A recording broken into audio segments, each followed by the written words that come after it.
हरे कृष्ण।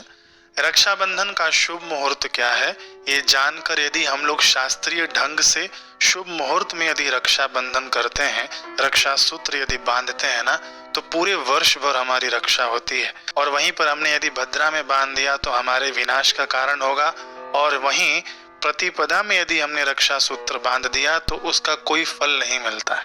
ठीक है, तो ये वीडियो मैं पहले ही बना रहा हूँ ताकि आप लोग अपना प्लानिंग कर लें, कहीं किसी को आना जाना हो तो इस शुभ मुहूर्त के अनुसार आप जाकर रक्षा सूत्र बंधवा लेना।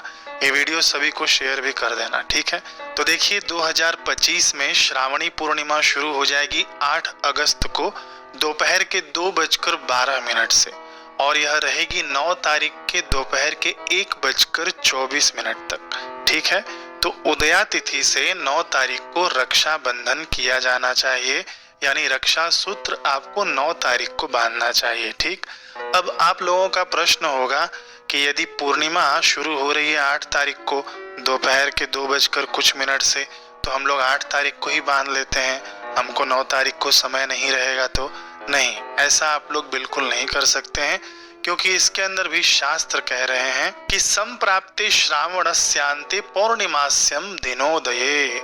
इसका अर्थ है दिनोदय, इसका अर्थ है कि उदया तिथि से जो पूर्णिमा होती है ना, उसके अंदर रक्षा सूत्र बांधना चाहिए। तो उदया तिथि से 9 तारीख की पूर्णिमा हो रही है, इसीलिए आप लोग 9 तारीख को ही रक्षा सूत्र बांधना। और दूसरी बात यह भी है कि जो पूर्णिमा की जो शुरुआत होती है, यानी जब स्टार्टिंग होता है, तो उसका अर्ध भाग में भद्रा का योग रहता है, और भद्रा काल में रक्षा सूत्र बांधने से व्यक्ति का विनाश होता है। ठीक है, उसकी रक्षा नहीं होती है, उसका विनाश होता है। तो यह भी कारण है कि 8 तारीख को रक्षा सूत्र नहीं बांधे। इसका क्लियर हो गया आप लोगों को।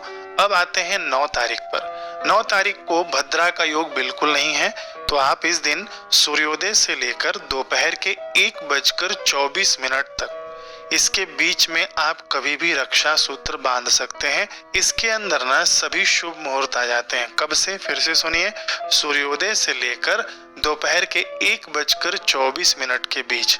1:24 के बीच ही क्यों कहा जा रहा है, क्योंकि पूर्णिमा 1:24 तक ही है, उसके बाद पूर्णिमा नहीं है, प्रतिपदा तिथि लग जाएगी।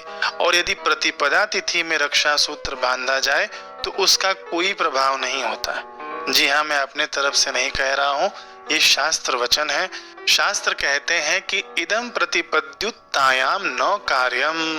इसका अर्थ है कि प्रतिपदा तिथि में यह रक्षा सूत्र न बांधें। तो फिर से मैं आपको बताऊं कि पूर्णिमा तिथि 9 तारीख को 1:24 तक है। इसके बाद यदि आप रक्षा सूत्र बांधते हैं तो उसका कोई प्रभाव नहीं है, उससे कोई रक्षण नहीं होने वाला है। ठीक है, देखिए भद्रा में नुकसान होता है, ठीक है, और प्रतिपदा तिथि में बांधने से प्रभावहीन होता है, यानी उसका कोई फल नहीं मिलता है। तो जो भी आपको फल मिलेगा ना, वह आपको पूर्णिमा के रहते रहते ही बांधने से फल मिलेगा। इसी से आपके भाई की रक्षा होगी, अथवा तो जिसको भी हम लोग रक्षा सूत्र बांधते हैं, यह उचित समय में बांधने से ही रक्षण होता है। अब देखिए, मैंने शास्त्रों की बात आपके सामने रख दी है, अब मर्जी आपकी है आपको कब बांधना है, कब बंधवाना है। ये वीडियो मैंने इसीलिए पहले से बनाया ताकि आप लोगों की कहीं प्लानिंग हो आने जाने की, तो इस हिसाब से आप लोग प्लानिंग कर लेना, और अपने प्यारों को भी ये वीडियो भेज देना ताकि वे भी उचित समय में उचित मुहूर्त में बांधकर वर्ष भर के लिए सुरक्षित हो जाएं। अब आपका कोई और प्रश्न हो तो कमेंट सेक्शन में पूछिए, और भी ढेर सारी वीडियो आएगी रक्षाबंधन से संबंधित इसी चैनल पर, तो जुड़े रहिएगा। और हमारा दूसरा चैनल भी है